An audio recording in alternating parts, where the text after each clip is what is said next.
Bonjour, bonjour, tout dépend de la plénitude. Votre Mado Chako, toujours et toujours la Vénus de la République démocratique du Congo et pourquoi pas la Oprah d'Afrique. Aujourd'hui, dans vos locaux au 8 rue Henri Barbus, je vous demande de venir nombreux, vous ne serez pas déçus. Dans votre émission Parlons l'Est, Parlons Goma, Parlons la République démocratique du Congo, j'ai le plaisir, un immense plaisir vraiment, d'accueillir une de grandes personnalités de l'Internet, femme politique, femme du média, présidente d'une association des femmes en précarité, assistante sociale et animatrice spécialisée, de plus entrepreneuse, une femme, comme on appelle chez nous, la femme de 52 métiers. Avec elle, nous allons pouvoir décortiquer ce qui se passe dans notre République démocratique du Congo. Je ne vais pas m'éterniser, je vais de ce fait lui dire bonjour. Bonjour Mado Chako, merci de m'accueillir dans votre émission. Oui. Merci beaucoup à Mado Chako TV de m'inviter dans votre émission Parlons le Congo. Oui. Donc merci, je suis ravi d'être là. Je suis ravi également. Voilà. Alors, vous n'allez pas sans savoir qu'il se passe des choses dans notre République démocratique du Congo, entre autres. Bukavu, pardon, est-elle tombée? Bukavu est tombée, hein? Oui, en fait, il y a la confusion totale sur Bukavu parce que hier, par exemple, on avait vu des images qui montraient que Bukavu est tombée et dans la journée même, nous avions vu d'autres images qui nous montraient que la ville était contrôlée par les FARDC. Aujourd'hui, le dimanche 16 février, nous avons encore d'autres images qui montrent que les rebelles M23 sont dans la ville et en tout cas les informations sont pas claires et il y a la confusion totale. Disons que j'arrive pas trop bien à comprendre vu que le Parlement européen de Strasbourg sur le sujet de notre pays, la République démocratique du Congo, après avoir écouté leur cause sur l'agression des Rwandais, ils ont fait pas mal de votes. Ils ont fait des votes contre le Rwanda. En fait, sur 400, pardon, excusez-moi de vous couper la parole, sur 495 députés européennes, il y a eu 443 qui ont voté pour les sanctions. En fait, cela démontre bien que la lobby congolaise a bien marché.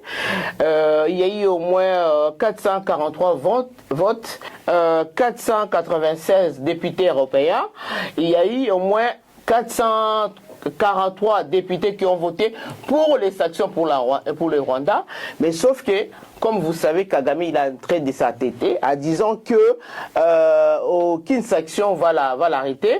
Et donc, ça veut dire qu'il n'y a aucun impact, en fait, sur le vote de la Union européenne, la Commission Union européenne, parce que nous avions vu qu'aujourd'hui, les rebelles des M23 auraient pris à nouveau, ils se sont retirés, mais ils sont revenus sur Bukavu. Donc, à ce moment, on peut dire qu'il n'y a eu aucun impact sur les votes de la Commission européenne. D'après ce que vous venez de dire, ça montre que M. Paul Kagame est toujours dans sa têtutesse. Et les rebelles risquent maintenant de rentrer dans la République, enfin au centre, dans la capitale. En fait, Kagame, ici, il a sa tête parce qu'il sait qu'il est soutenu. Il n'est pas seul dans cette histoire. On voit bien qu'il est soutenu parce que si il était seul dans cette histoire, il n'allait pas engager une guerre avec la République démocratique du Congo, étant donné sa superficie. Et voilà, donc s'il a des moyens, c'est parce qu'il est soutenu par personnes, par des États que vous connaissez, par des multinationales. C'est pourquoi d'où vient son orgueil, son assurance, c'est parce qu'il est soutenu. Apparemment, il aurait fait quand même une sortie médiatique dans le journal Jeune Afrique. Paul Kagame manquait des arguments au sujet de la République démocratique du Congo et il maintenait quand même qu'il n'allait pas se laisser faire. Il n'allait pas se laisser faire, que ça allait continuer quand même. Oui, il a dit qu'il il tient quand même dans sa têtutesse. Hein. Oui, il avait dit qu'il n'allait pas se faire intimider. C'est parce qu'il sait sa force. Il connaît ce qu'il a déjà. Parce qu'en fait, c'est pas quelque chose qui arrive comme ça. Lui, il s'est préparé depuis longtemps. Il a de gens derrière lui. Il a une force. Il a une armée bien disciplinée, bien organisée. D'où sa confiance, d'où sa tétitesse, comme tu dis. En fait, il sait que même dans l'Union européenne, même la Commission, c'est l'hypocrisie, parce que parmi les pays qui sont dans l'Union européenne, ils les soutiennent. D'où on voit son assurance, son orgueil, et il est trop sûr de lui parce qu'il sait qui sont derrière lui. Bah, il semble quand même manifester qu'il a quand même affaire à un gouvernement qui n'est pas assez fort, vu que le président de la République actuelle a volé sa place, a volé et à la première place et à la seconde place. Donc c'est pas la place de Monsieur Félix Tshisekedi. Voilà pourquoi lui il n'a pas peur du tout.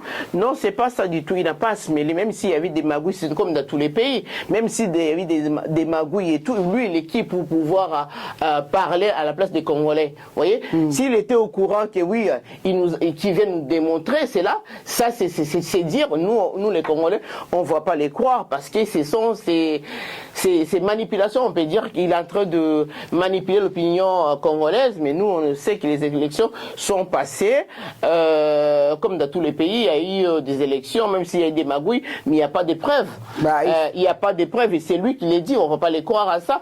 Tout ça c'est parce qu'il se sent un peu, comment dire, traqué, un peu, comment dire, traqué et puis même pas traqué, un peu lâché par les personnes qui l'accompagnaient. Il perd en fait les pédales. Les Européens, oui, tu veux dire? Les Européens, oui, il n'y a pas que les Européens, il y a des Américains derrière, il y a aussi des Chinois et d'autres, les pays maghrébins aussi, non, les pays Moyen-Orient aussi qui sont derrière et tout. En fait, pendant au moins plus de des décennies, il s'est renforcé, il a créé des relations, il a fait des contrats militaires un peu partout. Il s'est sent puissant en fait par rapport à tout ce qu'il a accompli depuis jusqu'à présent. Ah bah parce qu'il est devant un gouvernement peut-être qui a la seule ambition, c'est de persécuter son peuple. Parce qu'au fait, il prétend quand même dire que la République démocratique du Congo est un gouvernement qui a la seule ambition, c'est la persécution de son peuple. Non, ça c'est faux, c'est des manipulations en fait. Comme vous savez aujourd'hui, c'est des guerres médiatiques et tout, même avec des fausses images qu'on voit et tout ça, c'est pour manipuler l'opinion publique, pour mettre de la piscose sur le Congolais. Mais la politique congolaise, il n'a rien à voir. Nous avons notre pays, nous avons nos dirigeants, nos autorités. C'est une politique interne. Lui n'a pas à venir nous donner des leçons. Et les problèmes avec lui, en fait, le fait qu'il a goûté déjà à la manne congolaise, aux intérêts congolais, il ne veut plus lâcher le morceau, il ne veut plus se contenter de son pays. Parce que la richesse qu'il a aujourd'hui, depuis tous ces 30 ans, il a puisé, il a eu ça sur c'est les minéraux, la richesse du sang, en fait. Et donc, il s'est enrichi, il a développé son pays via tout ce qui s'est passé à l'est du Congo, les massacres, tout ce qui va avec. Donc, il a pris plaisir, il a pris, comment je vais dire, l'habitude, et le fait qu'on lui a privé tout ça, et il s'est engagé en guerre pour pouvoir nous mettre à genoux. Et malheureusement, comme aussi, il a eu l'occasion bénie, et le fait que Nanga il s'est mis en rébellion, et ça lui a donné la légitimité de venir dans notre pays, de nous faire encore la guerre, en disant que c'est des Congolais, M23 c'est les Congolais, et tout le monde sait que les M23, il est orchestré par le Rwanda. C'est le Rwanda qui est derrière le M23, et comme vous savez avec l'histoire des Tutsis, des Banyamulenge et tout ça, et pourtant ces gens-là sont nés au Congo, sont des Congolais, ils peuvent même pas réclamer des terres, parce que c'est comme si nous qui sommes Congolais, qui sont en France ici, nous nous établissons ici, est-ce que nous, pour ceux qui ont été naturalisés, est-ce qu'on peut demander des terres ici en France? Chose impossible. Et c'est la même chose pour les Banyamulenge qui disent qu'ils sont des Tutsis congolais, il n'y a jamais eu des Tutsis congolais, ce sont des réfugiés congolais qui sont venus parce qu'il y a eu la guerre chez eux et les Congolais les avaient accueillis. Il y a des enfants qui sont nés sur les sols congolais. Oui, ils ont la nationalité congolaise, mais d'origine rwandaise, qu'on soit clair sur ces points-là. Moi c'est Moutoua Bongo. Merci beaucoup, moi c'est Moutoua Bongo. Tout à l'heure, vous sembliez dire que tout ce qui se passait à Bukavu actuellement, il n'y avait pas trop d'impact. Voilà pourquoi je vais pouvoir appeler. Trop d'informations. Il n'y avait pas trop d'informations, voilà. Oui. Je voulais faire. L'information est confuse en fait. Donc voilà, du coup on n'a pas vraiment la réalité de ce qui se passe et tout. Il y a des vidéos interposées et puis comme vous savez, il y a la guerre médiatique et tout. Du coup, on aimerait bien peut-être contacter quelqu'un qui habite là-bas, qui a vraiment des efforts, qui peut nous renseigner, nous informer sur le plateau, ce qui se passe réellement à ce moment à Bukavu. Voilà, alors je vais vous informer que Mado Chako TV officiel parle jusqu'à Bukavu. Voilà pourquoi on va appeler quelqu'un tout de suite qui lui va nous préciser vraiment ce qui se passe là-bas à Bukavu et éventuellement la régie s'il vous plaît. Bonjour monsieur Charles. Oui, bonjour. Vous êtes sur Mado Chako TV officiel. Je voudrais vraiment que devant les gens que vous précisez où vous êtes dans quel pays actuellement s'il vous plaît. Je suis dans la République démocratique du Congo, précisément dans la province du Sud Kivu. D'accord. Pouvez-vous nous parler plus précisément de ce qui se passe, vous qui êtes là-bas, s'il vous plaît? La situation actuelle, voilà. Oui, la situation actuelle, la ville de Bukavu, c'est presque la partie nord de la province, est occupée par le mouvement M23. Et on a chassé l'armée loyale qui est partie vers le sud de la province. D'accord. Depuis quel jour? Depuis quel jour, s'il vous plaît? C'est depuis aujourd'hui qu'ils ont manifesté leur présence dans la province, dans la ville de Bukavu.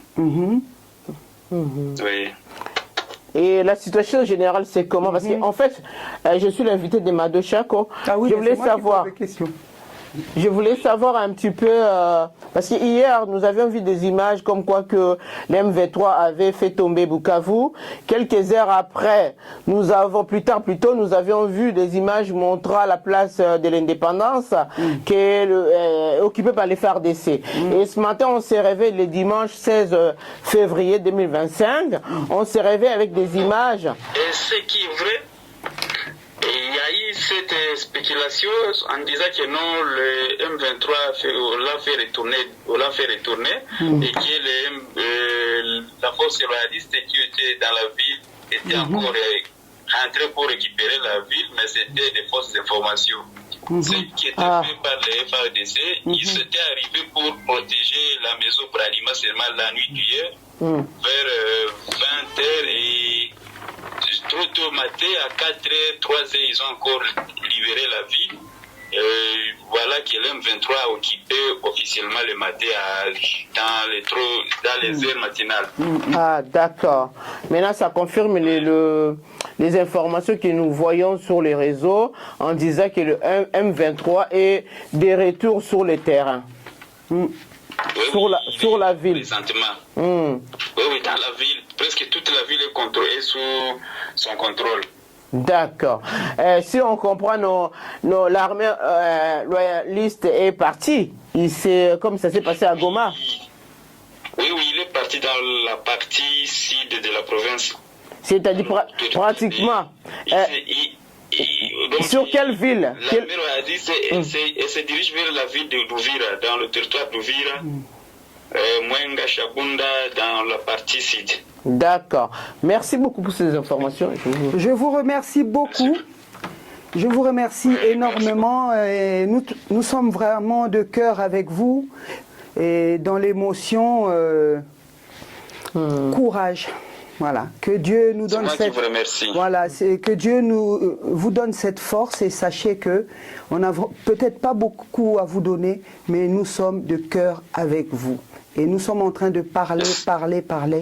Nous ne savons pas où la porte va être frappée, mais nous savons que notre Dieu va agir. Nous espérons qu'avec votre plaidoyer, ça peut tenir encore, qu'on puisse trouver la paix qui sera durable. J'espère, vraiment, grâce à Dieu. Alors, Bandeko Babolingo, Binomoko Bomoni, Binomoko Boyoki, nous avons essayé un petit peu de faire le point pour ce qui se passe en République démocratique du Congo, entre autres la chute de Bukavu, le Bukavu est tombé. Donc avec Mwasi Moutoua Bongo, Lorraine ML, vous l'avez entendu, et nous avons eu un coup de fil. Nous avons appelé Bukavu parce que nous avons un don là-bas, et voilà, vous avez entendu. Abonnez-vous massivement, ça fait mal, bien sûr, ça fait mal, énormément mal, beaucoup d'émotions, beaucoup de tristesse, mais nous savons que, comme on a l'habitude de le dire, l'univers, notre Dieu ne dort pas. Madame Lolo ML, moi c'est Moutoua Bongo, par rapport aux informations, vous avez posé aussi des questions. Qu'est-ce que vous retenez par rapport à ce que nous venons d'entendre, s'il vous plaît? Oui, nous, en tout cas, franchement, on ne s'y attendait pas du tout à cette information. Ah, ouais. Là, au moins, c'est clair, parce que cette personne réside sur place à Bukavu. Oui. Il nous a décrit la situation avant-hier. Et effectivement, la FARDC contrôlait la ville. Mais là, depuis cette nuit, depuis ce matin, le M23 a pris au moins le nord de la ville. Et l'armée loyaliste, il est en train de descendre vers Ouvir et tout, vers le sud du Bukavu, qui fait que la situation maintenant est au maire, c'est le M23 qui contrôle la ville de Bukavu, malheureusement. C'est ce que nous avions compris sur l'échange qu'on a eu avec la personne qui était en ligne directement de Bukavu. Monsieur Félix Tshisekedi Antoine, notre président de la République démocratique du Congo, disait que c'était monsieur Kagame qui était derrière tout ce qui se passe. Aujourd'hui, il change de version, disant que c'est monsieur Kabila. Qu'est-ce que vous dites? En fait, oui, il a bien, en fait, parce que les problèmes des Congo, ça fait des années, où l'ONU a démontré tous les massacres qui étaient commis dans notre pays. Il n'y avait pas un nom derrière. Et lui, au moins, il est arrivé, il a eu le courage de citer le nom de Paul Kagame. Et jusque-là, il disait que c'est Paul Kagame et tout, et réellement, c'est Paul Kagame qui est derrière les supplétifs M23. Et bon, il y a 2 jours, il était en Belgique, voilà, du coup, il a dit aussi que, oui, son ancien homologue, président Kabila, Joseph Kabila, est aussi derrière. Bon, les Congolais lui reprochent, il n'aurait dit pas, même s'il savait cette information, il n'aurait dit pas les dire. Du moment il a déjà désigné Kagame comme c'est lui le commanditaire, c'est lui le responsable de tout ce qui se passe au Congo, même s'il le savait, il ne devait pas dire le nom de Kabila. Mais je ne sais pas pourquoi, pour quelle raison il a aussi cité le nom de Kabila. Tout Congolais savent aussi que Kabila est derrière et tout ça. Et il soutient la rébellion et tout ça.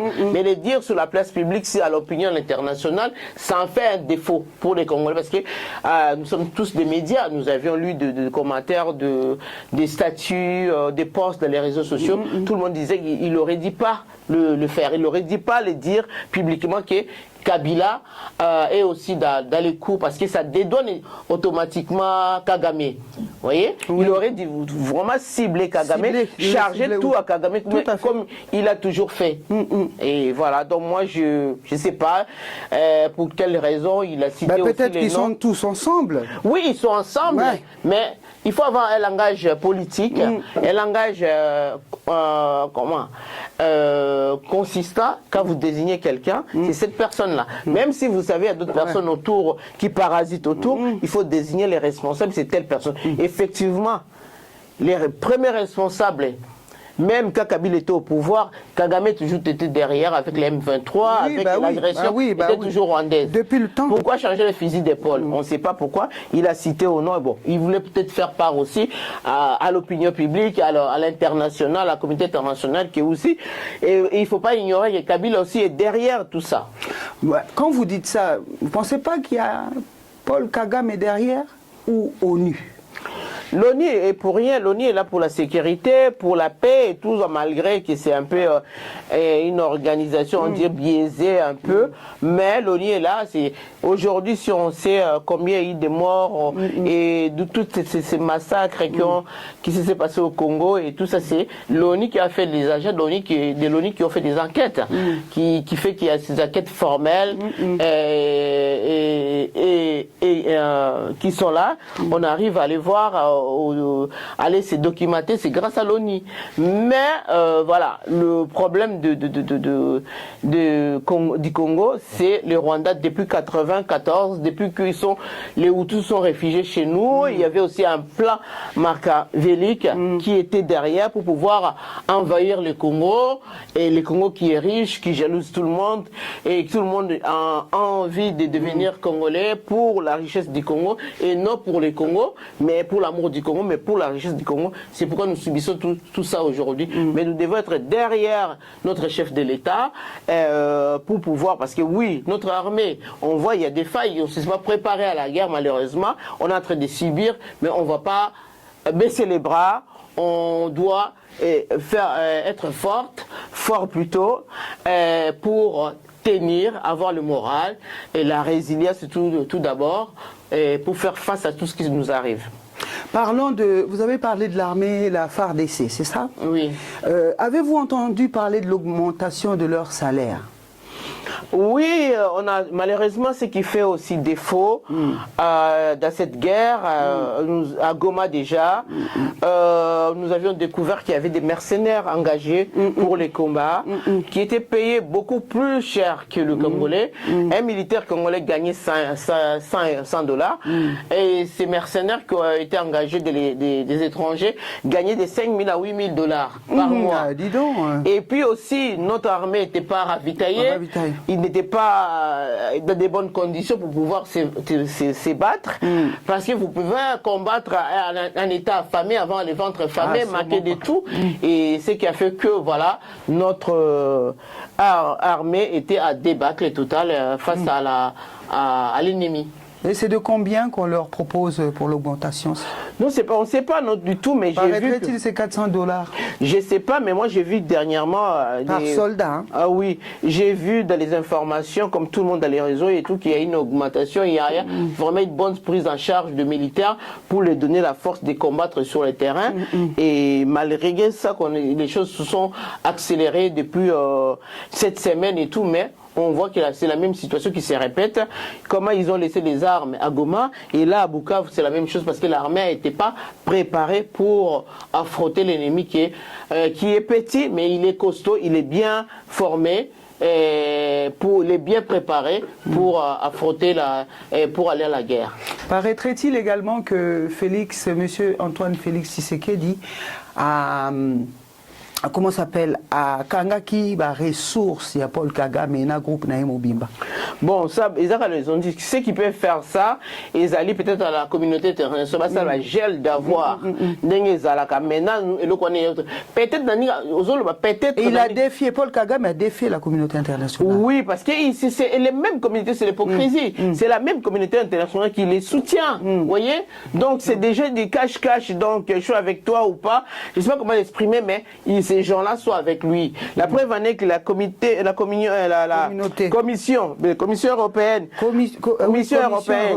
communauté internationale. Non, commission européenne a signé des accords stratégiques pour nos minéraux à 2024, janvier 2024. C'est là où la communauté congolaise, le Congo, ils sont en train de faire tous ces lobbies-là pour que le Congo, la communauté la Commission européenne puisse rompre ces accords, parce que ces minéraux n'appartiennent pas au Rwanda, les minéraux appartiennent aux Congolais. Au Congo, on doit établir des contrats de marché avec le Congo, avec eux, avec la Commission européenne, et non avec le Rwanda. Mais lui, apparemment, Paul Kagame ne veut pas du tout traiter avec M. Antoine Félix Tshilombo, le président de la République démocratique du Congo, car il dit qu'il n'a jamais été élu. C'est lui qui le... C'est juste une façon de dénigrer... nous savons aussi, quelque part, on a entendu les informations, nous savons aussi que ça a été ça, non? Non, il n'y a pas de preuves tangibles. Non, ça c'est les ondits. Ça c'est les ondits. Qui devait être président de la République. Ça c'est les ondits. C'est Nanga qui était président, qui avait le pouvoir d'annoncer telle personne a été élue. Du moment où Nanga l'a fait, c'est Nanga qui est, on peut responsable dire, qui est responsable. J'ai vu même sur un chaîne, un journaliste de renommée dans notre pays qui a dit Nanga nous a trompés. Dans ces cas-là, Nanga, on doit poursuivre Nanga parce que Nanga nous a menti. Il a menti à la République, il a menti aux Congolais parce que c'est lui qui avait le pouvoir, il avait le, comment on appelle ça, les élections qui a réalisé en tant que président de la CENI, qui avait proclamé Tshisekedi comme président. Donc ça revient à Nanga de nous expliquer comment il y a eu des tricheries ou des arrangements entre eux. Et moi, je ne peux pas l'affirmer sur le plateau qu'il y a eu de fraude ou il y a eu Félix n'a pas été élu parce que je ne peux pas l'exprimer, j'étais pas là. Et puis, j'ai pas des informations qui les démontrent. Vous voyez? Donc... ça m'étonne un peu que vous n'avez pas des informations qui les démontrent parce que pendant les élections, tous les jours... Il faut que ça soit formel dans un papier. Il faut que Nanga nous sorte, attendez, il faut que Nanga nous sorte un papier en disant, regardez, il y avait autant de votants pour Fayoulou, il y avait autant de votants pour Tshisekedi, pour qu'on sache que qui a gagné, qui n'a pas gagné. Du moment où on n'a pas ces épreuves tangibles, ces éléments-là, on ne peut pas les dire que Félix Tshisekedi n'a pas été élu. Mais les élections avaient été bafouées, nous tous, nous l'avons vu. Oui. Les élections ont été bafouées. Alors c'était. Moi, je ne peux pas en tenir. Ils se sont foutus des Congolais. Des Congolais, mais ça, je ne peux pas l'affirmer ici. Je ne peux pas, j'ai aucune preuve. Je ne peux pas l'avouer ou voilà. Donc c'est ça, ce sont les dires de Nanga et des, comment ça s'appelle, de Messi Kagame. Mais ce n'est pas, je ne peux pas l'affirmer parce que je n'ai aucune information et je ne suis pas censé à le affirmer ici. Bon, maintenant, si M. Nanga n'a pas de preuves, mais ceux qui sont cachés derrière lui le confirment, pensez-vous pas que il ne fait que dire la vérité? Donc comment ça, il n'a pas... Mais ce Nanga doit avoir des preuves parce que c'est lui qui a établi, c'est lui qui était le responsable de l'institution de la CENI. Donc, s'il le dit, peut-être il a des preuves, moi je ne sais pas. Moi, on ne voit pas ça... non, je disais parce que vous dites... On va s'éterniser cette question. Oui, parce que vous dites qu'il fallait des preuves. Sensible. Oui, vous dites qu'il fallait des preuves. Et nous savons... Qui nous démontrent des preuves. Voilà, qui vous démontrent des preuves. Nous savons pertinemment que ceux qui sont cachés derrière, c'est M. Kagame.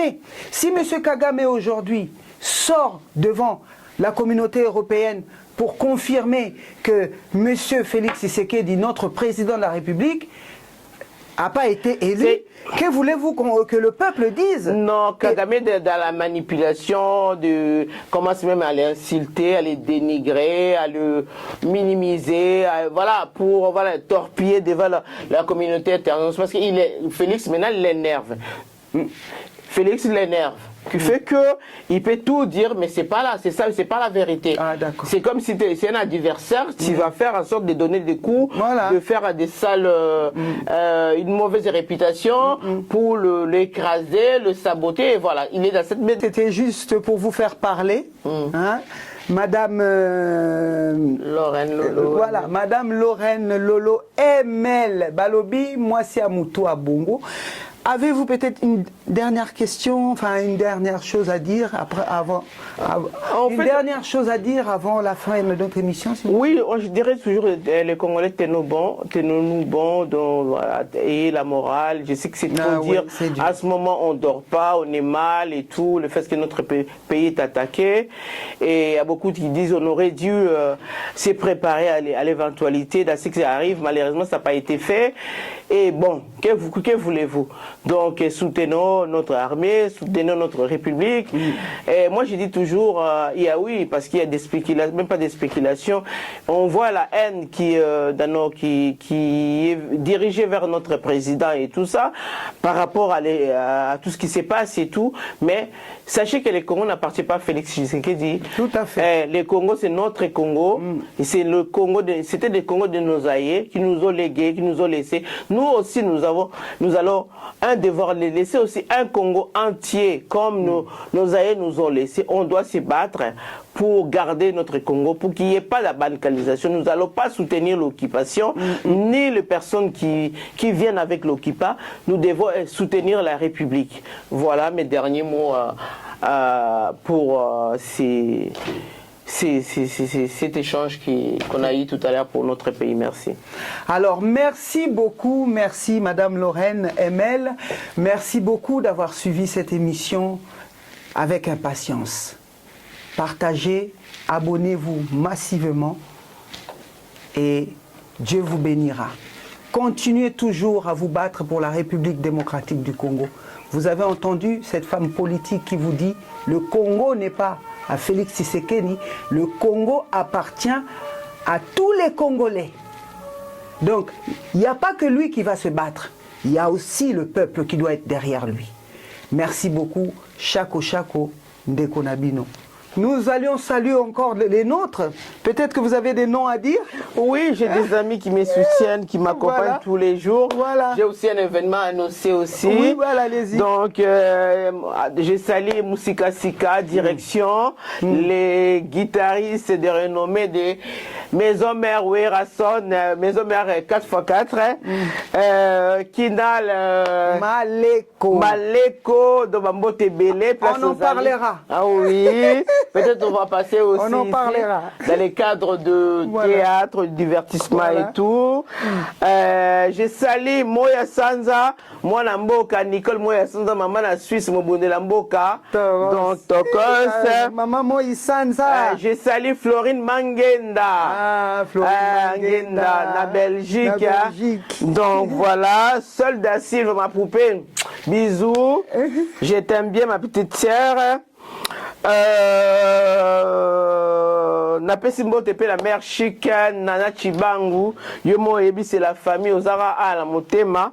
Donc naye koloba pona événement moyo osalema awa ya Sylvie Kabeya et kozala vendredi le 25 avril eza pona ba orphelin na ba veuve et aussi de soutenir nos militaires de famille des militaires qui ont péri dans la guerre à l'Est.